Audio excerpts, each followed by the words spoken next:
This is the Canyon Spectral ONfly, a 150mm bike that, according to Canyon, rewrites the rulebook on E-MTBs.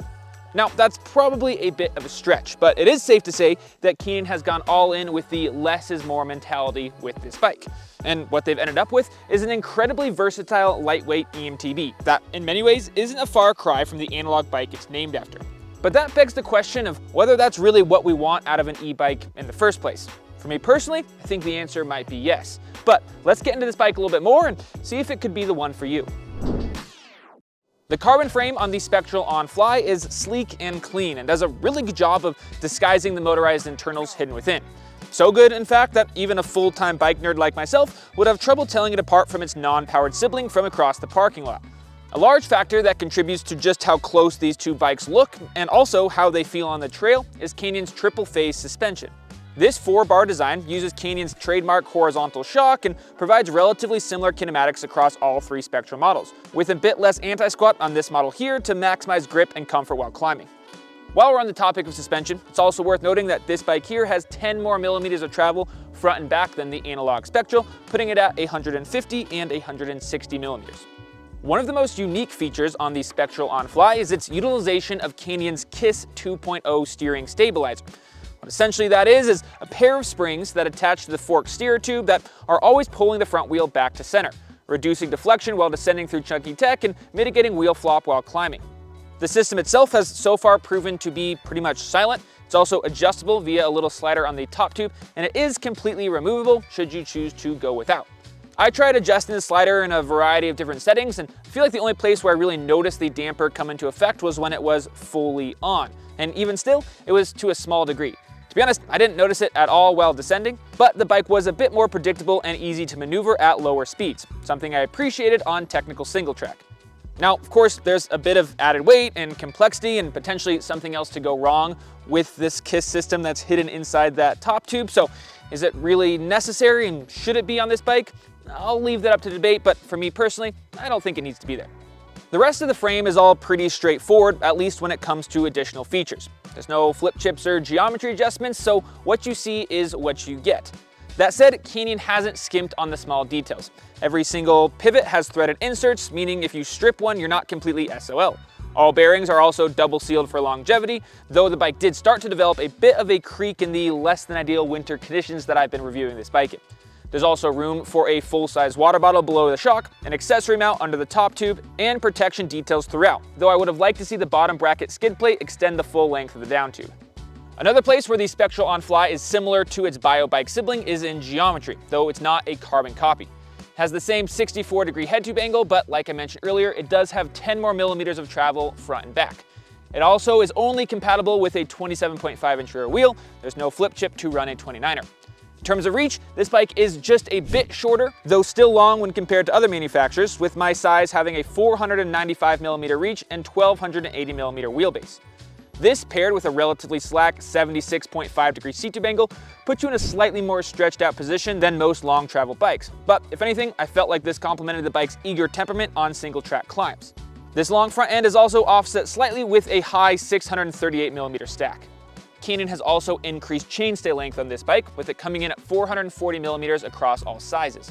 They say that this is to provide a more balanced feel on the climbs and descents.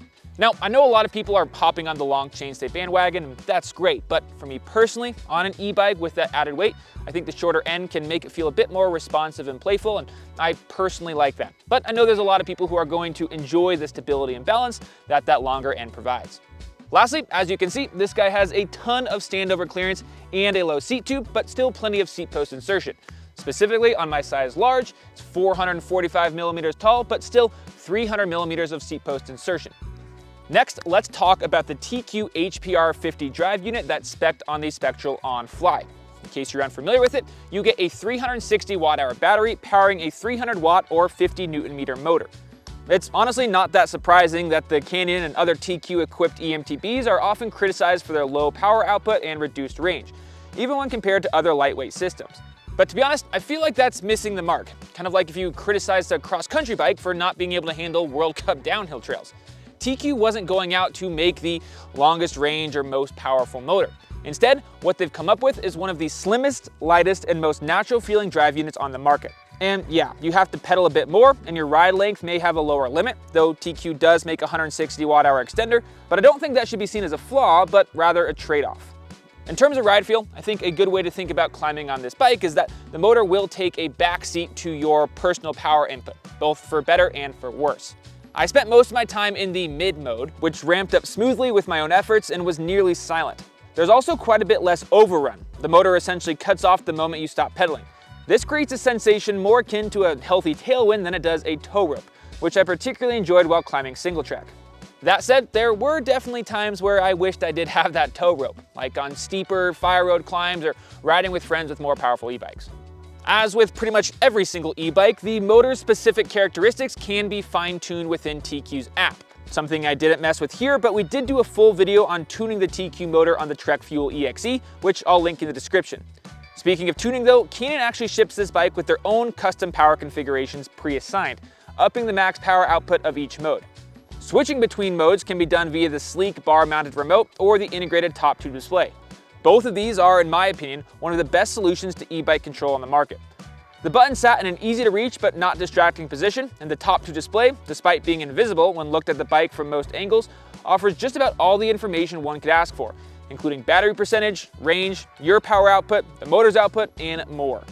Best yet, when you turn on the bike, the default display on that unit is 0 watts for you and 0 watts for the bike. Or in other words, ow, ow. Just a little bit of extra motivation before you get on your ride. As for the range, when left in the mid mode, I was able to get just under 12 miles or 19 kilometers and 3,500 feet or 1,100 meters on one charge. For reference, I'm a little over 200 pounds all kitted up and was riding some relatively steep terrain. That range is a little bit less than what we found on the same motor on the Trek Fuel EXE, which isn't too surprising given the fact that this bike is a few pounds heavier and also longer travel, probably a bit less efficient. Now again, like I mentioned earlier, TQ does sell a 160 watt-hour battery extender that would in theory add another 5 or so miles to your ride. If it were me, I would consider this an essential upgrade to any TQ bike.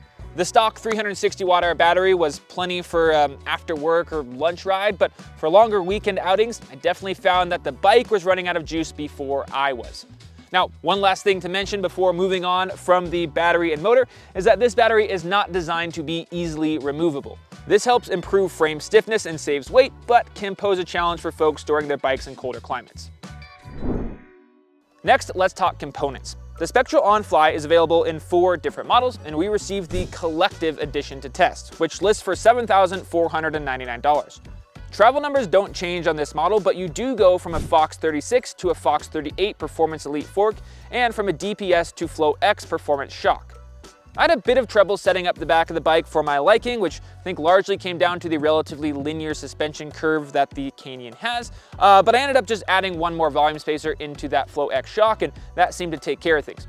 Other than that, I really didn't have any complaints about the burlier suspension that came spec'd with this collective edition of the Spectral ONfly, though there is a bit of a weight penalty. Our size large test bike, set up tubeless and without pedals, came in at 42.9 pounds or 19.5 kilograms, the heaviest of all Spectral ONfly models.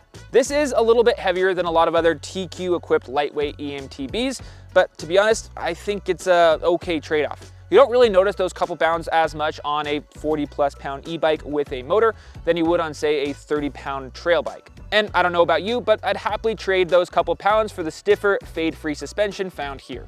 The bike also comes with SRAM's GX T-Type drivetrain and Code Silver brakes, paired to 2 200mm rotors, all of which performed flawlessly.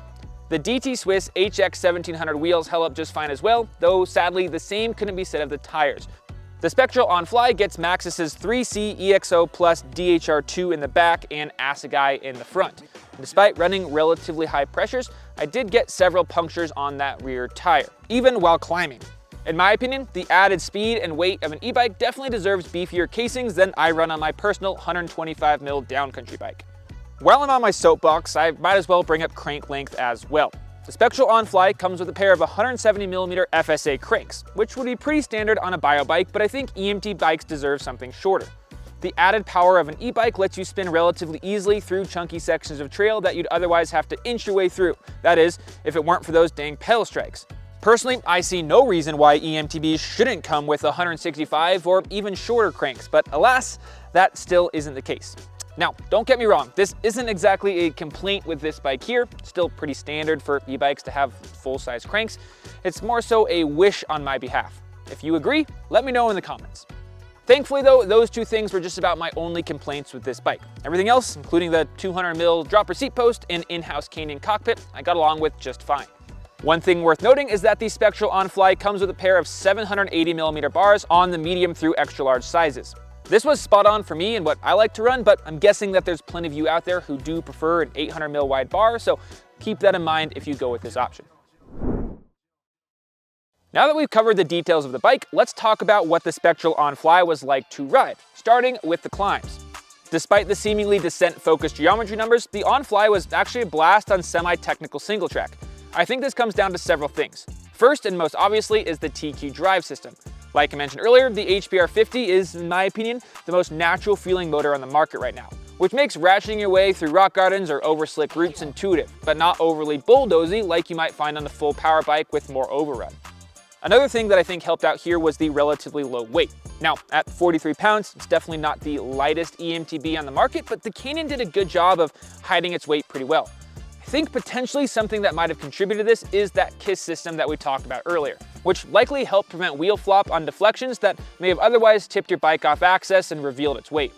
One place where the Canyon did feel a bit more cumbersome was on tight switchbacks, where that slack head-tube angle and long wheelbase unsurprisingly meant that you had to put in a bit more effort to maneuver the bike around them. Another area where the bike didn't shine quite so much was on fire road climbs. This is really where you started to notice the fact that, yeah, your motor wasn't as powerful as a lot of other options on the market, especially when you're riding with other people.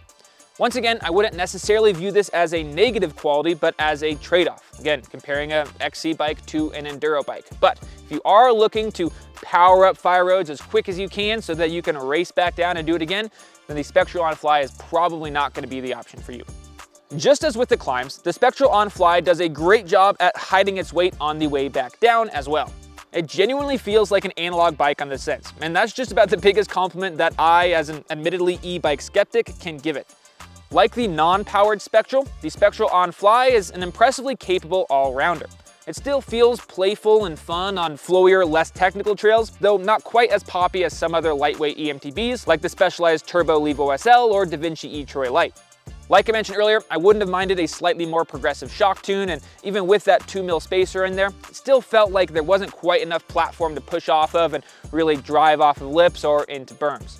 Again though, I am on the heavier side, so a lot of riders probably won't run into that quite as much, and on the more technical side of things, that plusher suspension was a dream.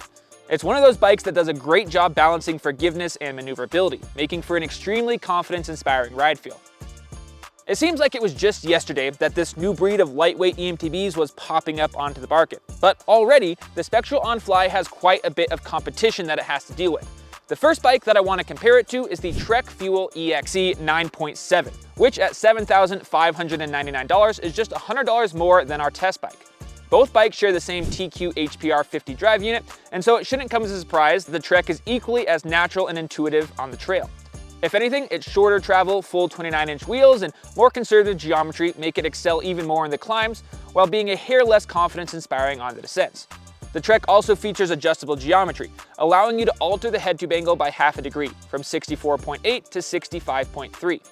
I say this in every video, but it's worth mentioning again here that as a direct-to-consumer company, Canyon is able to pack a bit more value into the spec than other brands, in this case like Trek. And there are going to be higher quality components pretty much across the board when comparing this Canyon to that Fuel EXE. Trek, on the other hand, offers one of the largest dealer networks in the world, meaning you'll never be far from a Trek certified mechanic who can help you troubleshoot the inevitable issues you'll run into owning an e-bike. Despite the lower tier parts, the Fuel EXE is also about half a pound or 0.2 kilograms lighter than the Canyon. Both of these bikes do a tremendous job into tricking you into thinking that you're not on the e-bike. To be honest, a major deciding factor may come down to each company's business model.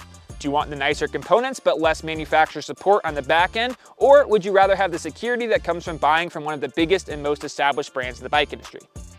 The next bike that I want to compare the Spectral ONfly to is the $7,399 DaVinci E-Troy Lite GX Axis. As I've already alluded to, I've been a bit slow to get on the e-bike train, but the DaVinci is the closest thing I've found to a bike I'd choose to own. It combines the same relatively long travel numbers and slack head-tube angle of the Canyon, but with a shorter reach, shorter chainstays, and shorter wheelbase, making for an exceptionally fun and lively riding experience. It does, however, pay the price slightly on slow-speed tech or single-track climbs, as the front wheel is much more prone to lifting and wandering than that of the Canyon. You do, however, have noticeably more power at your disposal with the Bosch SX motor. In terms of components, the E-Troy Lite here is $100 less than the Canyon and gets relatively comparable components. That said, it does come with an aluminum frame, which of course is going to add a little bit of weight over the Canyon. But DaVinci did nail the geometry so well on this one that it feels just as light on the trail. So, which is best for you?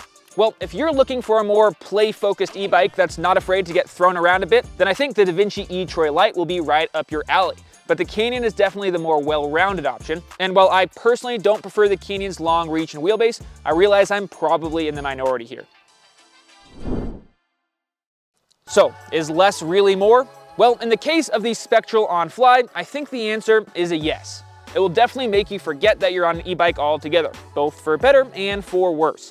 Whether you're climbing technical single track, floating through a jump line, or hammering down a rock garden, the Canyon Spectral ONfly might just be the most natural feeling E-MTB I've ever ridden.